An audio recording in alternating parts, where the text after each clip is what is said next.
আমি তো দুয়ের একটা কথা বলি, শোন, পড়াশোনা না জেনে বড় হওয়ার চেষ্টা করবি, ঠিক আছে? তুই যে পড়াশোনা জানিস না, হ্যাঁ, তুই বড় হতে গেছিলি, লোকের দিবি বলে দিন, তার জন্য তুই ছেলের বাড়ি দুটোর বাড়ি মার খেয়েছি।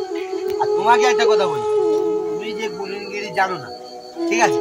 তুমি যে গুণিনগিরি জানো না, লোকে ভালো করতে গিয়ে খারাপ করে, তার জন্য আমার ভুল হয়েছে।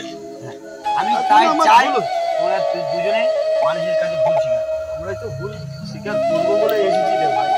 করো, আমার কাছে ভুল স্বীকার করো না, 10 ওর তার মতন ভণ্ড সাধুর পাল্লায় কেউ করবেন না, না হলে ঠকে যাবেন।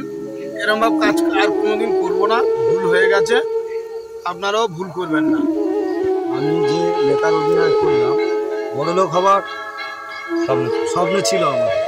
তা আমি যা ভুল কাজ করেছি, এই ভুল যেন না কেউ করেও, তার জন্য আমাদের চ্যানেলটাকে একটু সাহায্য করবেন আপনারা। আমি যে মিস্ত্রির অভিনয়টা করলাম, আশা করি আপনারা বুঝতে পেরেছেন আমি খুব ভুল কাজ করেছি। তা আমার মতো মিস্ত্রিকে আপনারা কোনোদিনই প্রশ্রয় দেবেন না বা কোনোদিন করাবেন। আমি যে বন্ধুর অভিনয় করেছি, আমার বন্ধুর অভিনয় যদি তোমাদের খারাপ লাগে আমাকে ক্ষমা করে দেবে। আমি একটা বন্ধু হয়ে আর একটা বন্ধুকে সবকে হেল্প করতে চেয়েছিলাম, তাদের যদি আমি কোনো ভুল করে থাকি আমাকে ভুল স্বীকার করবে। আমাদের ভিডিও যদি ভালো লাগে আমাদের পাশে থাকবেন। নমস্কার, আমাদের যদি ভিডিও ভালো লেগে থাকে আপনারা আমাদের শেয়ার করুন আর বেশি বেশি করে লাইক করে দেবেন। আমাদের ভিডিও যদি ভালো লাগে, কেমন ভিডিও চান আপনারা বলবেন।